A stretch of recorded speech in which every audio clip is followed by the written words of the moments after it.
오늘 하나님이 우리에게 주시는 말씀은 사도행전 21장 27절부터 22장 1절까지 말씀입니다. 우리 드라마 바이블로 함께 봉독하도록 하겠습니다. 그 이래가 거의 참에 아시아로부터 온 유대인들이 성전에서 바울을 보고 모든 무리를 충동하여 그를 붙들고 외치되, 이스라엘 사람들아, 도우라! 이 사람은 각처에서 우리 백성과 율법과 이곳을 비방하여 모든 사람을 가르치는 그 자인데 또 헬라인을 데리고 성전에 들어가서 이 거룩한 곳을 더럽혔다. 이는 그들이 전에 에베소 사람 드로비무가 바울과 함께 시내에 있음을 보고 바울이 그를 성전에 데리고 들어간 줄로 생각함이로라. 온 성이 소동하여 백성이 달려와 모여 바울을 잡아 성전 밖으로 끌고 나가니 문들이 곧 닫히더라. 그들이 그를 죽이려 할 때에 온 예루살렘이 요란하다는 소문이 군대의 천부장에게 들리매 그가 급히 군인들과 백부장들을 거느리고 달려 내려가니 그들이 천부장과 군인들을 보고 바울 치기를 그치는지라. 이에 천부장이 가까이 가서 바울을 잡아 두 쇠사슬로 결박하라 명하고 그가 누구이며 그가 무슨 일을 하였느냐 물으니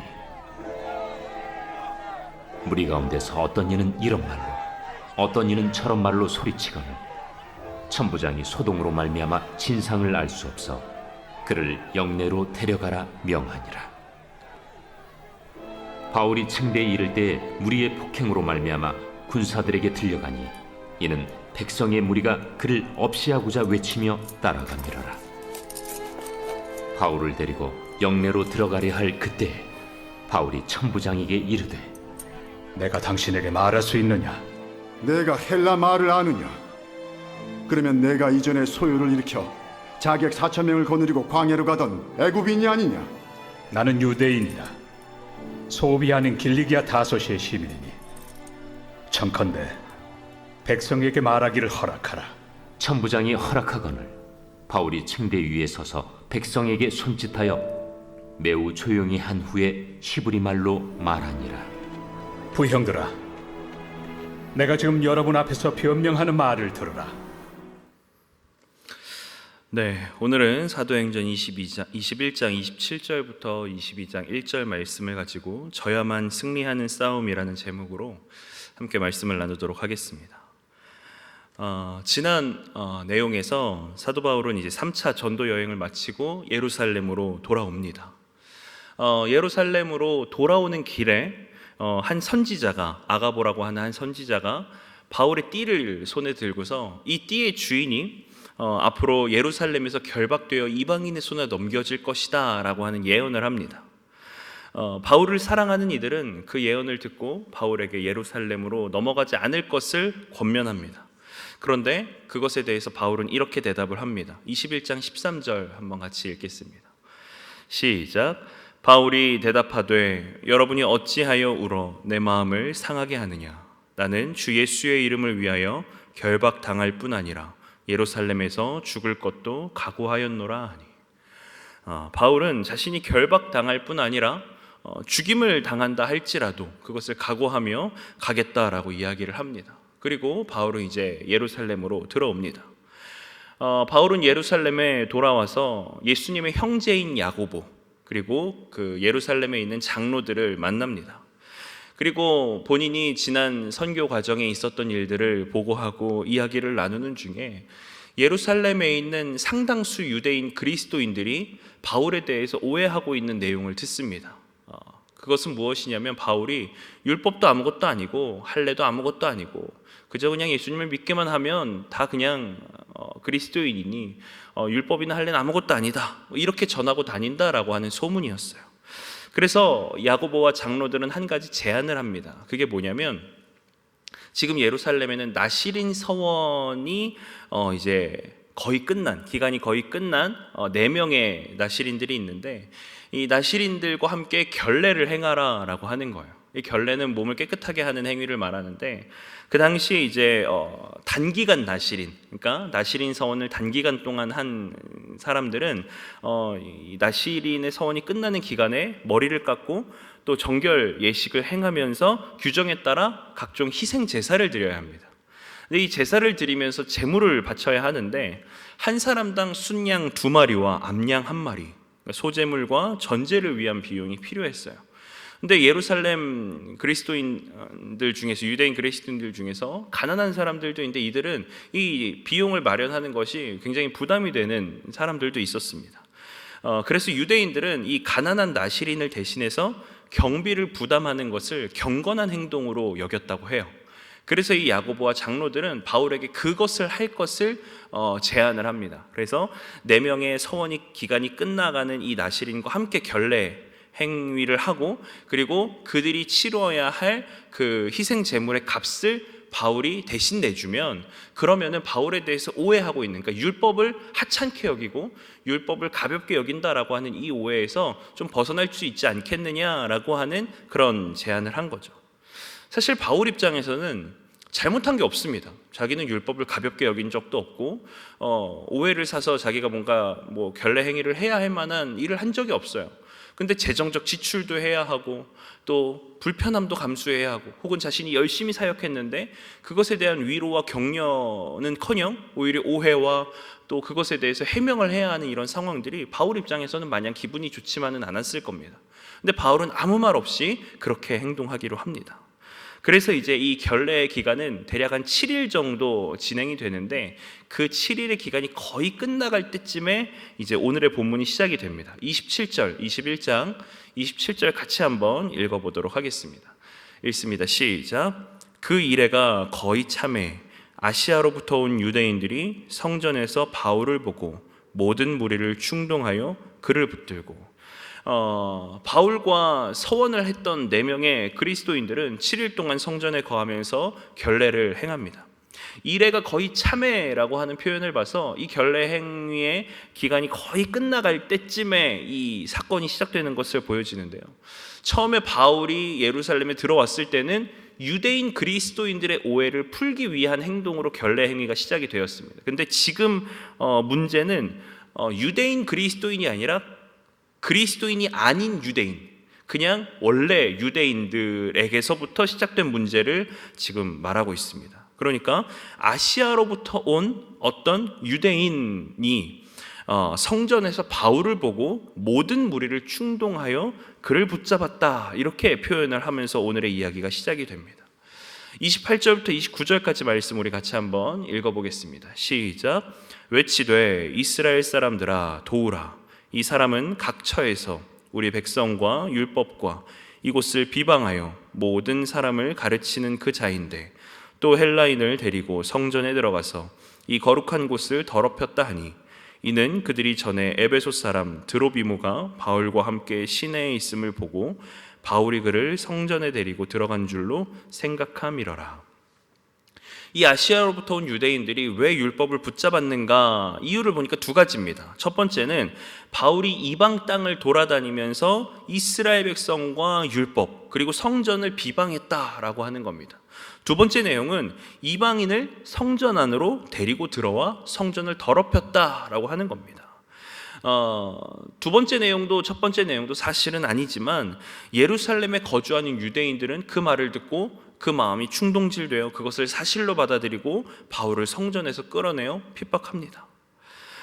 지금 바울을 모함하는 아시아에서 온 유대인들은 아마도 에베소에서 온 유대인일 것이라고 생각이 돼요. 왜냐하면 바울과 함께 온 에베소 사람 드로비모를 알아봤고, 바울과 함께 그가 시내에 있는 것을 보고 그를 성전에 들였다라고 이야기를 하는 걸로 봐서 아마 에베소에서 온 유대인일 것으로 보입니다. 당시 이방인들은 성전에 들어가더라도 이방인의 뜰까지만 들어갈 수 있었어요. 그 안으로 더 들어갈 수는 없습니다. 실수로라도 들어가지 않도록 사방 곳곳면에 경고문이 쓰여져 있습니다. 실제로 1871년과 1935년에 이 경고문이 하나씩 발견이 됐는데, 어떻게 쓰여 있냐면, 외국인은 성전을 둘러싸고 있는 장벽과 울타리 안으로 들어갈 수 없다. 안으로 들어가려다가 붙잡힌 사람은 누구든지 자신의 죽음에 대한 개인적인 책임을 질 것이다. 이렇게 되어 있습니다. 그러니까 이 이방인들이 이방인의 뜰 넘어 성전 안으로 들어가는 것은 이 유대인들에게 굉장히 민감한 사안이었거든요. 근데 이방인을 성전 안으로 데리고 들어갔다? 그런데 그 데리고 들어간 자가 이스라엘 백성과 율법과 성전을 무시한 자다? 그러면 이 유대인들이 참을 수가 없는 겁니다. 그러니까 이들은 실제로 직접 본 것도 아닙니다. 그저 그렇게 생각했고 그렇게 데리고 들어간 줄로 그냥 들었을 뿐이에요. 그런데 그것을 사실로 받아들이고 바울을 핍박하기 시작합니다. 잘못된 오해로 시작된 소용이었지만 그 결과는 가볍지 않았습니다. 우리 30절부터 32절까지 우리 말씀 한번 같이 읽겠습니다. 시작. 온 성이 소동하여 백성이 달려와 모여 바울을 잡아 성전 밖으로 끌고 나가니 문들이 곧 닫히더라. 그들이 그를 죽이려 할 때에 온 예루살렘이 요란하다는 소문이 군대의 천부장에게 들리매 그가 급히 군인들과 백부장들을 거느리고 달려 내려가니 그들이 천부장과 군인들을 보고 바울 치기를 그치는지라. 그러니까 헛된 소문이었어요. 그리고 오해로부터 비롯된 겁니다. 악의적인 헛소문이죠. 그런데 그것으로 온 성이 소동하게 됩니다. 유대인들은 전후 사정을 알아보지도 않고 재판을 거치지도 않고 그저 그냥 바울을 죽이려고 성전에서 잡아 끌어냅니다. 그리고 성전 수비대는 성전문을 닫습니다. 만약에 혹시라도 성전 안에서 사람이 죽게 되는 일을 방지하기 위해 문을 닫았고 또 바울이 성전 안에 있는 제단 뿔을 잡지 못하게 문을 닫았습니다. 성전 밖에서 바울을 돌로 쳐서 죽이려고 하는 그러한 그들의 행동이었습니다. 근데 이 상황이 로마 수비대의 천부장에게까지 이야기가 들어갑니다. 다행히도 로마 수비대가 주둔하고 있던 안토니오 요새는 이방인의 뜰과 바로 연결되는 통로가 있는 곳이었어요. 그래서 더 큰 일이 벌어지기 전에 로마 수비대가 도착할 수 있었던 겁니다. 천부장과 로마 군인들은 도착하자마자 바울을 체포합니다. 무슨 상황인지는 알 수 없어요. 그런데 지금 이 바울이 이 사건의 소동의 중심에 되어 있다는 것을 알고 일단 먼저 바울을 체포합니다. 만약에 이때 로마 수비대가 아마 나서지 않았으면 바울은 죽었을 겁니다. 오늘 본문 33절부터 36절까지 우리 같이 한번 읽어보도록 하겠습니다. 시작. 이에 천부장이 가까이 가서 바울을 잡아 두 쇠사슬로 결박하라 명하고 그가 누구이며 그가 무슨 일을 하였느냐 물으니 무리 가운데서 어떤 이는 이런 말로 어떤 이는 저런 말로 소리치거늘 천부장이 소동으로 말미암아 진상을 알 수 없어 그를 영내로 데려가라 명하니라. 바울이 층대에 이를 때에 무리의 폭행으로 말미암아 군사들에게 들어가니 이는 백성의 무리가 그를 없이 하자고 외치며 따라가밀어라. 무리의 중심에 도착한 천부장은 바울을 체포하고 그가 누구이며 무슨 일로 이런 일을 벌이느냐라고 묻습니다. 근데 아무도 어떤 일 때문에 이런 소동을 벌였는지 제대로 말하지 못합니다. 어떤 사람은 이렇게 말하고 어떤 사람은 저렇게 말합니다. 그러니까 도저히 이 원인을 알 수가 없으니까 일단 바울을 데리고 영내로 들어가려고 합니다. 그런데 사람들이 이 바울을 영내로 데려가려고 하는 것을 가로막는 거예요. 몸싸움을 하고 바울을 때리고. 그러니까 어떻게 합니까? 결국에는 이 바울을 들어가지고 옮깁니다. 로마 군사들이 이제 영내로 바울을 옮기고 나니까 더 이상 유대인들이 따라올 수가 없어요. 바울은 로마에 대해서 가장 큰 어떤 어려움을 겪을 수 있는 사람이지만 오히려 로마인들로 인해서 안전해지게 됩니다. 바울이 영내로 들어오고 나서도 이스라엘 백성들은 계속 외칩니다. 바울을 죽여야 한다고, 저자를 내놓으라고. 마치 그 모습을 보고 있으면 십수년 전에 십자가에 못 박으라고 외치던, 예수님을 십자가에 못 박으라고 외치던 이스라엘 백성들의 모습이 생각나기도 합니다. 제대로 원인을 이제 알아내지 못한 이제 천부장이 어떻게 해야 되나 고민하고 있는 그때에 바울이 천부장에게 이야기를 합니다. 우리 37절부터 40절까지 우리 같이 한번 말씀 읽겠습니다. 시작. 바울을 데리고 영내로 들어가려 할 그때에 바울이 천부장에게 이르되 내가 당신에게 말할 수 있느냐? 이르되 내가 헬라 말을 아느냐? 그러면 내가 이전에 소요를 일으켜 자객 4,000명을 거느리고 광야로 가던 애굽인이 아니냐. 바울이 이르되 나는 유대인이라 소읍이 아닌 길리기아 다소시의 시민이니 청컨대 백성에게 말하기를 허락하라 하니 천부장이 허락하거늘 바울이 층대 위에 서서 백성에게 손짓하여 매우 조용히 한 후에 히브리 말로 말하니라. 바울은 헬라 말로 천부장에게 이야기를 합니다. 근데 언어학자들의 말에 따르면 이 바울의 헬라어는 굉장히 세련되고 정중한 말이었다고 해요. 그래서 천부장은 그저 그냥 무식하고 또 난폭한 폭도라고 생각했던 바울이 굉장히 세련된 말로 헬라어를 구사하자 뭔가 다른 사람인가 하면서 네가 혹시 애굽인 아니냐, 예전에 소욕을 일으켰던 자객 4,000명을 거느리고 광야로 가던 애굽인 아니냐 이렇게 묻습니다. 실제로 AD 54년경에 한 애굽인이 자신을 위대한 선지자로 스스로를 이야기하면서 로마를 무너뜨리려고 하는 반란을 꾀하다가 그 당시 총독이었던 벨릭스에 의해 그 반란이 무산되게 됩니다. 그 애굽인은 도망갔고 아직 붙잡지 못한 상황이었기 때문에 이 천부장은 바울을 그 애굽인으로 오해했던 겁니다. 바울은 자신이 애굽 사람이 아니라 길리기아 다소시의 유대인임을 밝힙니다. 그러나 아직 자신이 로마 시민권자라는 사실을 밝히지는 않아요. 왜냐하면 그 로마 시민권자라는 사실을 밝히게 되면 이 바울을 때렸던 유대인들은 굉장히 큰 곤욕을 치르게 됩니다. 왜냐하면 재판도 치르지 않고 로마 시민권자를 때렸기 때문입니다. 바울은 다시 한 번 더 천부장에게 내가 저들에게 말을 좀 할 수 있겠느냐라고 묻습니다. 그랬더니 천부장이 그렇게 하라고 이야기를 합니다. 그리고 손을 들어 유대인들의 이목을 집중시킨 다음에 오늘 본문의 마지막 22장 1절처럼 이야기를 합니다. 우리 같이 한번 읽겠습니다. 시작. 부형들아, 내가 지금 여러분 앞에서 변명하는 말을 들으라. 이때 바울은 히브리어를 사용합니다. 이때 당시에 헬라어는 세계 공용어였기 때문에 이렇게 세련되게 말하지는 못하더라도 헬라어로 말을 해도 다 알아들을 수 있는 정도의 공용어였어요.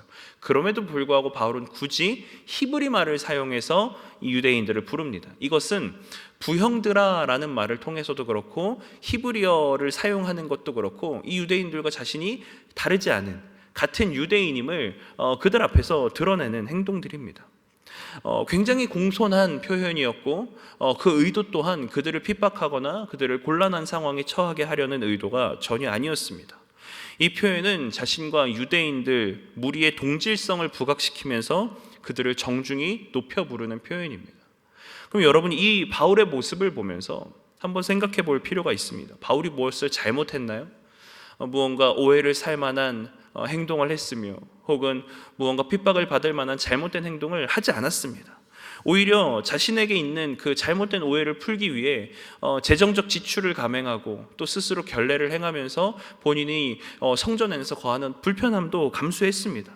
근데 그런 진심을 가지고서 나아갔음에도 불구하고 바울은 계속적인 어려움에 처하고 있습니다. 오히려 폭력을 당하였고 로마 수비대가 아니었다면 아마 그 자리에서 목숨을 잃었을 수도 있습니다. 여러분들이 만약에 바울의 모습이라면 어떻게 행동하실 것 같으세요? 내가 뭘 그렇게 잘못했냐고. 난 잘못한 게 없는데 오히려 잘못한 거는 저들이라고. 저들이 잘못된 오해와 소문을 가지고 와서 나를 지금 누명을 씌우고 있다고 막 이렇게 소리를 지르지 않겠습니까? 만약에 천부장을 통해서 안전한 곳에 대피를 했다면 어떻게 할까요? 내가 로마 시민권자인데 내가 이런 행동을 했겠느냐고 나의 어떤 억울함을 풀지 않겠습니까? 여러분 로마 시민권자를 때린다는 것은요 굉장히 큰 중형입니다. 그런데 바울은요 굳이 그것을 드러내지 않습니다. 왜 그렇게 안 했을까요? 이길 수 있음에도 이기지 않는 싸움을 하는 겁니다. 질 싸움도 질 이유도 없지만 굳이 지는 싸움을 선택한 겁니다. 바울은 그저 때리는 대로 맞았고 그저 모함하는 대로 당했습니다. 이유가 무엇일까요? 바울이 전하려고 하는 복음은 논리로서 정당함으로써 전해지는 복음이 아니었기 때문입니다. 만약에 복음이 정당함으로 혹은 논리적으로 전해지는 복음이었다면 예수님은 십자가에서 굳이 죽지 않으셔도 되었을 수 있습니다. 그러나 예수님은 자신이 이길 수 있음에도 불구하고 지셨고 바울 또한 그 길을 따라갔습니다. 지금 우리 교회는 전도축제 기간을 보내고 있습니다.